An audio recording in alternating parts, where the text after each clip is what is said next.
इस वीडियो में 2023 में आई emotional drama movie Mrs Chatterjee versus Norway का एक्सप्लेनेशन करने वाले हैं।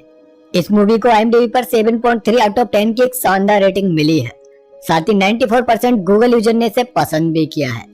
मूवी की स्टोरी एक रियल इंसिडेंट पर बेस्ड है, जिसमें एक माँ से उसके दोनों बच्चों को नॉर्वे गवर्नमेंट छीन लेती है और उसे पाने के लिए उस माँ को कितना संघर्ष करना पड़ता है, यह सब जानने के लिए आपको इस वीडियो को लास्ट तक देखना होगा। साथ ही चैनल को सब्सक्राइब करके वीडियो को लाइक भी करना होगा। तो चलिए बिना किसी देरी के मूवी शुरू करते हैं। मूवी की स्टार्ट नॉर्वे का एक सिटी दिखाया जाता है, जहाँ पर एक इंडियन फैमिली अनिरुद्ध और देविका अपने बच्चों के साथ रहा करते थे। हम देखते हैं कि 3 अंग्रेज लड़कियां देविका की 5 महीने की बेटी सुची को किडनैप करके ले जाती हैं और उसे बचाने के लिए देविका काफी दूर तक उनके पीछे भागती है। अब ये 3 औरतें कौन थी और वो सुची को क्यों ले गई थी, यह जानने के लिए हमें 24 घंटे पहले का सीन दिखाया जाता है, जहाँ पर अनिरुद्ध अपनी कंस्ट्रक्शन साइट पर जाने के लिए रेडी हो रहा होता है और देविका अपने बच्चों के साथ खेल रही होती है कि तभी वहाँ पर 2 फॉरेनर लड़की सिया और मटिल्डा आती हैं। ये दोनों वहाँ के चाइल्ड वेलफेयर डिपार्टमेंट से आई थी। दरअसल नॉर्वे में एक रूल था कि चाइल्ड वेलफेयर वाले वहाँ पर रहने वाली फैमिलीज में उनके बच्चों को कुछ वीक्स तक ऑब्जर्व करते थे, ताकि वो देख सकें कि उनकी केयर और परवरिश सही से उनके माँ बाप कर रहे हैं या नहीं। और अगर उन्हें कुछ भी डाउट लगता था तो वो तुरंत बच्चों को पेरेंट्स से लेकर अपनी कस्टडी में ले लेते थे। अब वहाँ पर वो लोग देविका को शुभ को हाथ से खाना खिलाते हुए देखते हैं, क्योंकि शुभ स्पून से खाता ही नहीं था। अब वहाँ से जाते टाइम वो दोनों देविका को बताती हैं कि कल उनके सीनियर ऑफिसर उनके साथ आएंगे और ये उनका लास्ट रिव्यू सेशन होगा। उसके बाद वो उनके फाइनल रिपोर्ट को दे देंगे, क्योंकि देविका भी उनके हर वीक आने की वजह से परेशान हो चुकी थी। उसके बाद शुभ को लेकर वो किंडरगार्टन जाते हैं, जहाँ पर शुभ का आज प्रेजेंटेशन होता है, पर उसके द्वारा बनाया गया प्रोजेक्ट देविका घर पर ही भूल आई होती है, इसीलिए शुभ की मैडम थोड़ा गुस्सा करती हैं। अब नेक्स्ट डे सिया और मटिल्डा अपने सीनियर एलिस के साथ देविका के घर पर आती हैं, जहाँ पर वो अनिरुद्ध से पूछते हैं कि वो यहाँ पर देविका के साथ घर के कामों में उसका हाथ नहीं बटाता है। इस पर अनिरुद्ध उनसे बहाने बनाकर अपने रूम में चला जाता है, क्योंकि उसे लगा था कि इसके बारे में देविका ने उन्हें कुछ बताया होगा, पर देविका ने उन्हें कुछ भी नहीं बताया था और इसीलिए सुची को देविका सिया को देकर अनिरुद्ध को बुलाने के लिए रूम में आती है, जहाँ पर उन दोनों के बीच थोड़ी बहस होने लगती है और उसी बीच सिया और वो दोनों लेडीज सुची को लेकर वहाँ से भागने लगती हैं और उसे बचाने के लिए देविका उसके पीछे भागती है। और उसके बाद वो लोग किंडरगार्टन से शुभ को भी अपने साथ ले जाते हैं और देविका उन्हें रोकने की बहुत कोशिश करती है, पर वो रोक नहीं पाती है, जिसकी वजह से देविका बेहोश हो जाती है। और जब उसे होश आता है तो वो वेलफेयर ऑफिसर उसे पूछता है कि उनके पास कंप्लेंट आई है कि वो बच्चों का सही से केयर नहीं करती हैं, इसीलिए वेलफेयर वालों ने उसके बच्चों की कस्टडी ले ली है। इस पर देविका उन्हें समझाती है कि वो सुची को ब्रेस्ट फीडिंग कराती है और शुभ उसके हाथों से ही खाना खाता है, क्योंकि उन्होंने इस तरह के ही एलिगेशंस देविका पर लगाए थे। अब इस केस को लड़ने के लिए वो लोग अनिरुद्ध को एक लॉयर सुनील कुमार का नंबर देते हैं, जो कि गवर्नमेंट की तरफ से उनके लिए रिकमेंड किया गया था। अब इससे परेशान होकर देविका वहाँ से वेलफेयर ऑफिस आती है, जहाँ पर उसे एंट्री भी नहीं मिलती है और उससे कहा जाता है कि उसके बच्चों को केयर होम में रखा गया होगा। इसीलिए वो परेशान होकर वहीं पर बैठ जाती है और उसे ढूंढते हुए अनिरुद्ध वहाँ पर आता है और उसे लेकर घर जाने लगता है। रास्ते में देविका उससे कहती है कि उसे हर हालत में अपने बच्चे को वापस लाना है। तब अनिरुद्ध उसे समझाता है कि हमें लीगल प्रोसेस से ही बच्चे वापस मिल सकते हैं और उसके लिए उन्हें लॉयर सुनील कुमार से जाकर मिलना पड़ेगा। घर आकर देविका अनिरुद्ध से कहती है कि वो वेलफेयर वालों की लिस्ट पर ही काम करेगी, तो क्या वो उसे उसके बच्चे वापस कर देंगे। इस पर अनिरुद्ध उसे शांत रहने के लिए समझाता है और उसके साइट पर जाने के बाद देविका अपने पेरेंट्स को वीडियो कॉल करके सारे मैटर के बारे में बताती है और वो उसे प्राइवेट लॉयर रखने के लिए कहते हैं।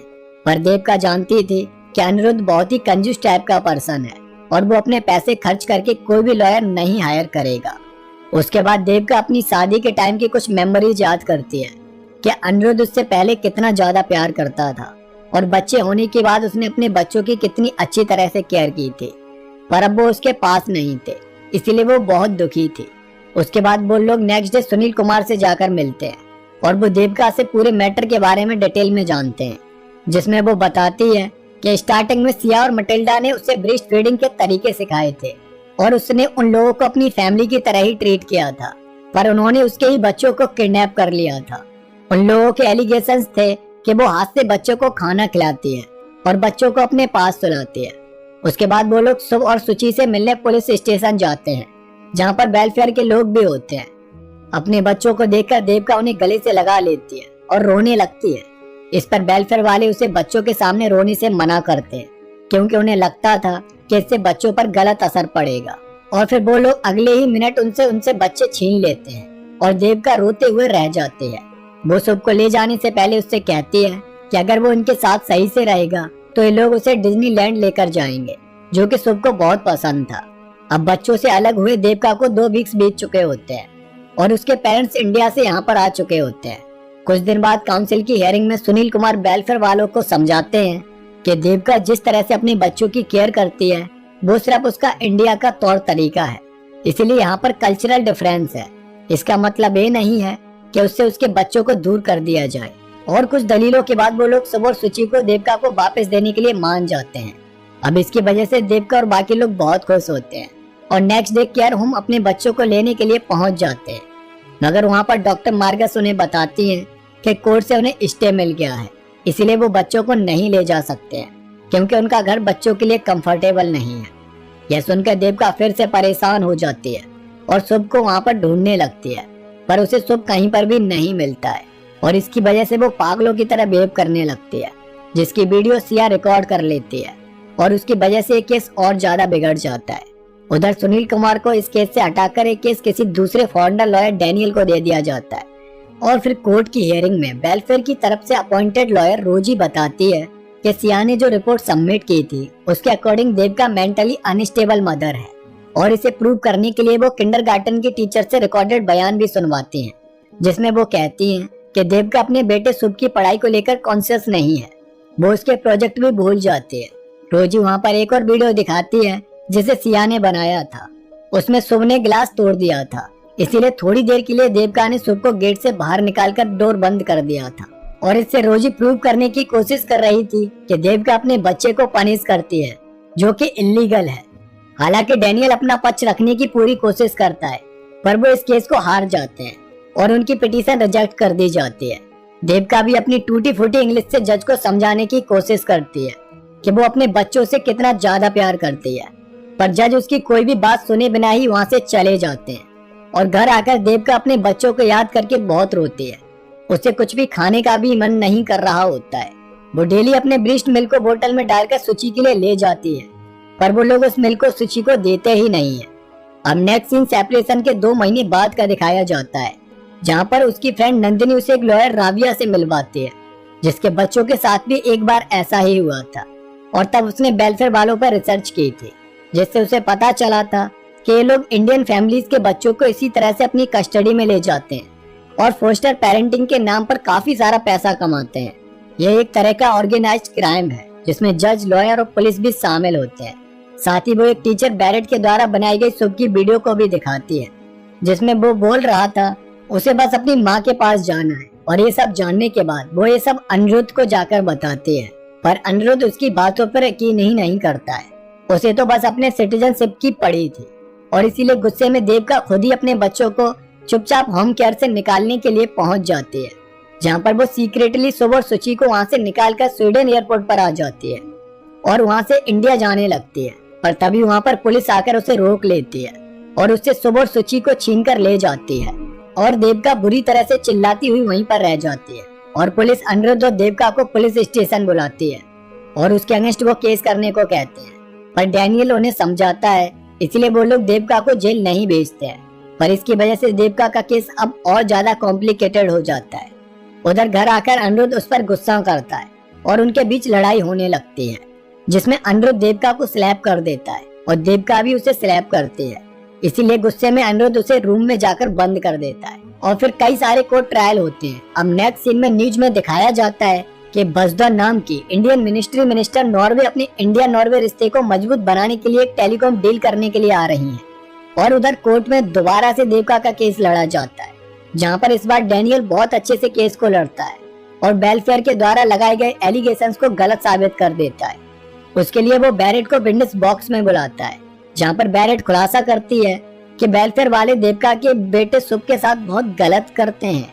बात नहीं मानने पर वो उसे डार्क रूम में बंद कर देते हैं। उन्होंने सबको रोते हुए वीडियो भी बनाया था, पर वेलफेयर वालों ने उसे डिलीट करके बैरेट को जॉब से ही निकाल दिया था और इस तरह से वो ये केस जीतने ही वाले होते हैं। मगर तभी रोजी एयरपोर्ट पर देवका के द्वारा की गई हरकत की वीडियो को दिखा देती है और उससे जज को लगता है कि देवका की मेंटल कंडीशन ठीक नहीं है, इसीलिए कोर्ट उन्हें बच्चे लौट आने से मना कर देता है। अब जब देवका घर पर आती है तो वहाँ पर अनिरुद्ध के घर वाले आ चुके होते हैं, जो कि देवका को बिल्कुल भी पसंद नहीं करते थे और हमेशा उसे ताने मारते रहते थे। उसके बाद नेक्स्ट डे देवका बसदा के प्रेस मीट में जाती है, जहाँ पर वो उनके सामने अपनी प्रॉब्लम रखती है। अब क्योंकि ऐसा एक इंडियन मदर के साथ हो रहा था तो ये देश की भी कहीं ना कहीं प्रॉब्लम थी और इसीलिए एक औरत होने की वजह से बसदा उसके दर्द को समझती है और इंडिया वापस लौटकर इंडिया नॉर्वे डील को कैंसिल कर देती है, क्योंकि उनका कहना था कि पहले नॉर्वे देवका के बच्चों को वापस करे और उसे इंसाफ दे। अब घर आने के बाद अनिरुद्ध देवका को बताता है कि सुची अपने फोस्टर पेरेंट्स के साथ रोए जा रही है और इसीलिए जल्दी से वो लोग वहाँ पर जाते हैं और देवका उसे अपना मिल्क पिलाती है, जिससे सुची चुप हो जाती है। अब उन फोस्टर पेरेंट्स को भी उन बच्चों से प्यार हो गया था, पर बसदा की वजह से नॉर्वे में देवका के लिए जस्टिस की मांग होने लगी थी और इसीलिए इंडिया हाउस नॉर्वे में इस मुद्दे पर बात करने के लिए देवका और वेलफेयर वालों को बुलाया गया था, जहां पर वेलफेयर का एक ऑफिसर अनिरुद्ध के भाई अनुराग को अपनी बातों में फंसाता है और कहता है कि अगर वो इन बच्चों का फोस्टर पेरेंट्स बन जाएगा तो उसे 50 लाख रुपए बच्चों की केयर के लिए हर साल मिलेंगे और इसके लिए वो एग्री हो जाता है। तब वेलफेयर वाले उस मीटिंग में डिसाइड करते हैं कि देवका और अनिरुद्ध अभी भी अनफिट हैं बच्चों की केयर के लिए, इसलिए वो उसके किसी करीबी को उन बच्चों की फोस्टर पेरेंटशिप दे सकते हैं और वो इसके लिए अनुराग का नाम रिकमेंड करते हैं। पर देवका इसके लिए एग्री नहीं होती है, क्योंकि वो जानती थी कि अनुराग बहुत ही केयरलेस पर्सन है। पर अनिरुद्ध देवका को अपने प्यार भरी बातों से कन्विंस कर लेता है और उससे कहता है कि इंडिया जाकर वो अनुराग से उसके बच्चों को उसे वापस दिलवा देगा। इसीलिए देवका उस ट्रीटी पर साइन कर देती है और वहाँ से अपने घर कोलकाता लौट आती है। अब सेपरेशन के 9 महीने बाद नॉर्वे गवर्नमेंट देवका के दोनों बच्चों को अनुराग को सौंप देती है, जिससे देवका और उसके घर वाले बहुत खुश होते हैं। पर जब वो अपने बच्चों से मिलने अनुराग के घर पर जाती है तो उसे बच्चों से मिलने नहीं दिया जाता है, क्योंकि उस ट्रीटी के अकॉर्डिंग बच्चों के 18 साल के होने तक देवका उनसे नहीं मिल सकती थी और अनुराग ने उन पैसों के बारे में उसे कुछ भी नहीं बताया था जिसे नॉर्वे गवर्नमेंट उसे दे रही थी। वो लोग देवका को धक्के मारकर वहाँ से भगा देते हैं और जब कभी भी देवका वहाँ पर आने के लिए सोचती थी तो वो कुछ गुंडे बाहर बिठा देते हैं ताकि देवका अंदर नहीं आ पाए। अब इसके बाद से देवका अब और ज्यादा परेशान हो जाती है, क्योंकि उसकी मुश्किलें यहाँ पर आकर भी खत्म नहीं हुई थी। वो इस बारे में बताने के लिए जब अनिरुद्ध को फोन करती है तो वो फोन उठाता ही नहीं है, क्योंकि वो उससे डिवोर्स लेना चाहता था। अब नेक्स्ट सीन सेपरेशन के 2 साल बाद का दिखाया जाता है, जहाँ पर अपने बच्चों को वापस लाने के लिए देवका इंडियन कोर्ट में अपील करती है और देवका की लॉयर्स मिसेज प्रताप जज को देवका के इतने सालों के दर्द के बारे में बताती हैं। साथ ही कोर्ट में कुछ एविडेंस भी पेश करती हैं, जिससे पता चल रहा होता है कि अनुराग बच्चों की केयर अच्छे से नहीं कर रहा था और इसलिए वो चाहती थी कि देवका को कम से कम इस कोर्ट से तो जस्टिस मिल सके और उन्हें इतने सालों बाद उनके बच्चे वापस मिल सके। पर तभी वहाँ पर डैनियल नॉर्वे गवर्नमेंट की तरफ से इस केस को लड़ने के लिए आता है और वो कोर्ट को बताता है कि नॉर्वे गवर्नमेंट ने अब तक अनुराग को बच्चों की केयर के लिए 80 लाख रुपए दे दिए हैं और फिर भी वो बच्चों का ख्याल अच्छे से नहीं रख पा रहा है और दूसरी तरफ देवका मेंटल अनफिट है, इसलिए इन बच्चों की कस्टडी वो वापस नॉर्वे में वेलफेयर वालों को देने की परमिशन मांगते हैं। पर मिसेज प्रताप कोर्ट में नॉर्वे और इंडिया दोनों के डॉक्टर की रिपोर्ट पेश करती हैं, जिसमें क्लियरली मेंशन था कि देवका की मेंटल कंडीशन एकदम ठीक है, सिर्फ उनके हस्बैंड ने खुद ही उसे मैड बनाने का झूठा नाटक किया था। दरअसल पैसों और सिटीजनशिप के लालच में उसने देवका का साथ नहीं दिया था और इसीलिए ही वो उसे छोड़कर चला गया था। उसके बाद मिसेज प्रताप डैनियल से भी कुछ कटाक्ष सवाल करते हैं, जिससे डैनियल को भी लगता है कि देवका से बेहतर उसके बच्चों की केयर कोई और कर ही नहीं सकता है और इसीलिए एक तरह से वो अपने केस को रेस्ट कर देता है। अब फाइनल वर्डिक्ट देने से पहले देवका अपने माँ और बच्चों के प्यार के बारे में कोर्ट को बताती है और सारे लोग उसकी बातें सुनकर इमोशनल हो जाते हैं और फिर जज उसके दोनों बच्चों से मिलने अपने चैम्बर में आते हैं, जहाँ पर वो बच्चे जैसे देवका को देखते हैं उसके पास आकर उसे प्यार करने लगते हैं और ये देखकर जज भी इमोशनल हो जाते हैं और वो फर्स्ट टाइम कोर्ट में ऐसा वर्डिक्ट देते हैं जो कानून से ऊपर होता है। वो देवका को उसके बच्चे वापस कर देते हैं और हमेशा उसकी केयर करने के लिए कहते हैं। इससे अब वहाँ पर मौजूद सारे लोग बहुत खुश होते हैं और फाइनली इतने सालों के बाद देवका को आखिर इंडिया में ही जस्टिस मिल जाता है। और देविका अपने बच्चों के साथ खुशी से अब रहने लगती है। मूवी के लास्ट सीन में सागरिका चक्रवर्ती के बारे में हमें बताया जाता है, जिनके साथ इस तरह की घटना नॉर्वे में हुई थी। 3 साल की लड़ाई और संघर्ष के बाद उन्हें उनके बच्चे वापस मिल पाए थे और इसी के साथ इस मूवी की भी एंडिंग हो जाती है। तो दोस्तों, माँ माँ ही होती है, इससे ज्यादा सबूत और वो क्या दे सकती है। नॉर्वे गवर्नमेंट का ये रूल मुझे बिल्कुल भी पसंद नहीं आया कि वो 5 मंथ के बच्चे को उसकी माँ से अलग कर दे और फिर सोचे कि वो उसकी माँ से अच्छे से उसकी केयर कर सकते हैं। It's not possible. तो दोस्तों, आपको ये मूवी कैसी लगी कमेंट करके जरूर बताना। साथ ही चैनल को सब्सक्राइब करके वीडियो को लाइक भी कर देना। तो इसी के साथ मिलते हैं नेक्स्ट वीडियो में एक और सस्पेंस थ्रिलर मूवी के साथ। तब तक के लिए जय हिंद।